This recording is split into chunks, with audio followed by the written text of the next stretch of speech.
Assalamualaikum warahmatullahi wabarakatuh. Ila hadrati Nabi Mustafa Muhammadin sallallahu alaihi wasallam wa ala alihi wa ashabil kiram wa ajwajihi wa ladhihi wa dhurriyyatihi wa ali baiti lahumul fatihah. Wa ila hadrati abina sayyidina Adam wa amina sayyidatina Hawa wa lisa'il anbiya wal mursalin syadda salihin wal ulama il amilin wal arifin wal malaikatil muqarrabin wali jami'il muslimin wal muslimat wal mu'minin wal mu'minat al haya'i minhum wal amwat khususan walidaina wa muallimina wa farallahu lahumul fatihah. Khususan ila hadrati Abu Hamid Muhammad bin Ahmad al-Ghazali at-Tusi radhiyallahu an al-Fatihah. Subhanaka la ilma lana illa ma 'allamtana innaka antal alimul hakim.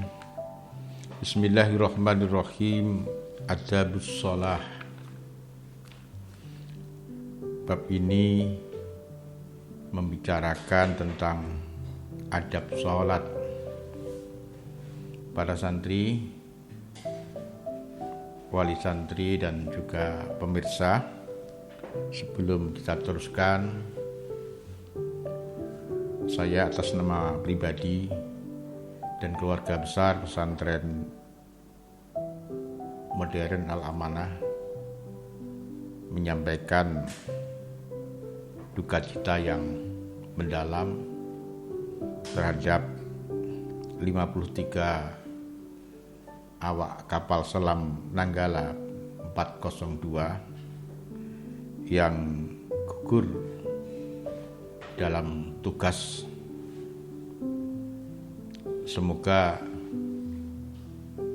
arwahnya diterima oleh Allah Subhanahu wa taala, kebaikannya dilipat gandakan, kesalahannya diampuni dan diletakkan pada kedudukan yang mulia di sisinya. Lahum al-Fatihah. Dan juga semoga keluarga yang ditinggalkannya diberikan kesabaran dan diberikan jalan kehidupan yang lebih baik. Putra-putrinya ditumbuhkan oleh Allah menjadi putra-putri yang sholih, sholihah, dan saya berharap tidak menghayalkan bagaimana proses tenggelamnya, proses pecahnya kapal, dan detik-detik tenggelamnya. Saya yakin Allah mengambil ruh hamba-hamba yang dicintainya dengan sangat mudah. Pasti ada rasa kehilangan yang mendalam, ada rasa sedih yang luar biasa karena gugurnya para pahlawan ini tidak kita duga, baik dari pihak keluarga maupun negara. Tapi percayalah bahwa mereka adalah orang yang terbaik. Kita menyaksikannya. Mereka semua gugur dalam tugas yang luar biasa. Kita hanya bisa sementara. Allah akan pasti memberikan kesempatan bagi keluarganya dan kaum muslimin pada umumnya. Kelak di akhirat kita akan bersua kembali dan kita bisa bersalaman, bisa mengagumi kedudukan mereka di sisi Allah. Amin, Allahumma amin. Para santri, wali santri dan pemirsa kita sholat setiap hari, baik sholat fardu maupun sholat sunnah. Itu apalagi amaliyah rutin yang kita tunaikan setiap hari sebagai satu kewajiban yang Allah perintahkan kepada kita. Seringkali yang rutin membuat kita kehilangan semangat, kehilangan gairah, bahkan seringkali kehilangan kesungguhan. Sholat kita lakukan sekadarnya. Kita membaca tanpa memahami makna. Pikiran kita tidak bisa kita arahkan untuk mengingatnya. Kita sendiri merasakan betapa sholat kita hampa, tidak menghadirkan hati kita. Al-Ghazali mengajarkan kepada kita untuk sungguh-sungguh memperhatikan amal penting ini, amal yang disebut sebagai tiang agama, amal yang akan diperiksa paling pertama dan menjadi garansi untuk amal-amal selainnya.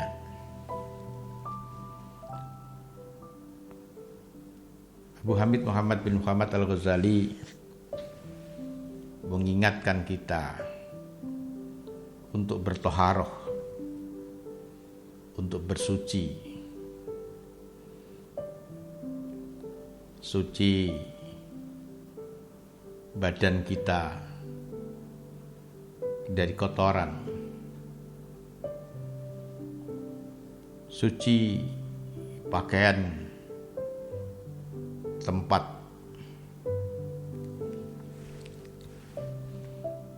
juga suci dari hadas dan najis.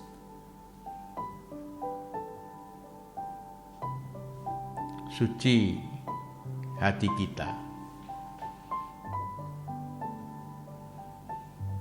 Kita sempurnakan wudhu kita seperti kita bahas di bab terdahulu, bagaimana kita harus berwudu yang baik, karena dengan wudu itu kita memastikan bahwa kita akan menghadap kepada Allah dengan seluruh jiwa raga kita. Kemudian mulailah menghadap kiblat, berdiri dengan tegak, dan bacalah surat An-Nas, Qul a'udzu birabbin nas, malikin nas, ilahin nas, min syarril waswasil khannas, alladzi yuwaswisu fi sudurin nas, minal jinnati wan nas. Setan tidak pernah rela melihat orang sholat. Dia selalu mengganggu sampai kita tidak tahu berapa rakaat kita sholat. Itu adalah keberhasilan setan untuk mengganggu kita, menggoda kita, menghalang kita agar sholat kita tidak sungguh-sungguh. Sholat kita, hadir kita di hadapan Allah dengan kehadiran yang lupa. Kemudian mulailah hadirkan hatimu. Kita sedang menghadap kepada Allah Subhanahu wa ta'ala. Bagaimana mungkin kita menghadap kepadanya. Kita tahu di dalam sholat ada pujian, ada janji, ada doa. Bagaimana mungkin kita berjanji, memuji, dan berdoa kepadanya, padahal hati kita lupa, kita malu hadir di hadapannya dalam keadaan lupa. Kita harus tahu, kata Al-Ghazali, annallaha ta'ala muttali'un ala sariratika wa batin ila qalbika wa nadirun ila qalbika. Ketahuilah, sesungguhnya Allah melihat dengan sangat jelas aktivitas zahirmu, wa nadirun, dan ia melihat kepada hatimu. Berdasarkan kekhusukan kita, berdasarkan hadirnya hati kita, Allah menerima salat kita. Allah memberikan pahala terhadap salat kita. Allah bergembira terhadap apa yang kita lakukan.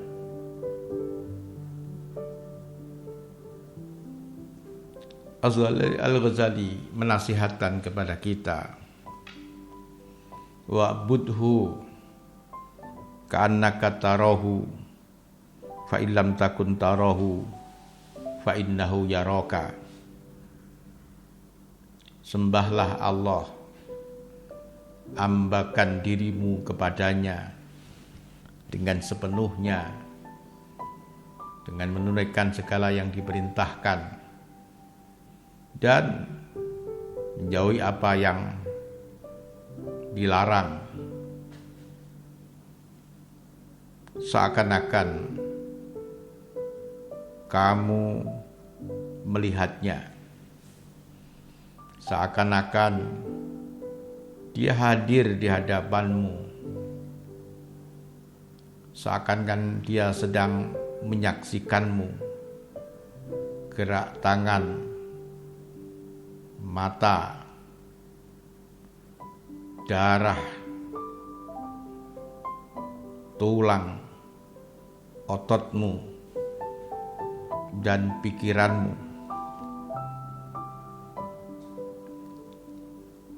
Jika engkau tidak melihatnya, bahwa sesungguhnya dia menyaksikanmu. Al-Ghazali mengingatkan kita dengan membuat bandingan. Andai kita sholat dan di hadapan kita ada orang yang kita muliakan, ada orang yang sangat kita hormati, tentulah kita sholat dengan sangat baik, sholat dengan anggota tubuh yang khusyuk.